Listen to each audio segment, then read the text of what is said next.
মনোবীক্ষণ polyclinic, চিকিৎসার জগতে এক দশক। এখন এখানে সব বিষয়ে ডাক্তারবাবু একসাথে তলায়। ফোন করুন 7477799515 এই নম্বরে। জেল থেকে বেরোলেন বড়োয়ার তৃণমূল বিধায়ক জীবন কৃষ্ণ সাহা। বুধবার সন্ধ্যায় কলকাতা প্রেসিডেন্সি জেল থেকে জামিনে মুক্ত হলেন তৃণমূল বিধায়ক। নিয়োগ দুর্নীতি মামলায় 2023-এর 13ই এপ্রিল গ্রেপ্তার হন জীবন কৃষ্ণ সাহা।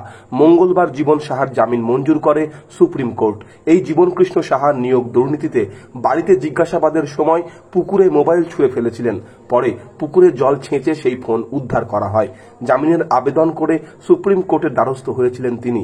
অবশেষে জামিনে মুক্ত হলেন। ব্যানার্জি জিন্দাবাদ, মমতা ব্যানার্জি জিন্দাবাদ, তৃণমূল কংগ্রেস জিন্দাবাদ, তৃণমূল কংগ্রেস জিন্দাবাদ, মমতা ব্যানার্জি জিন্দাবাদ।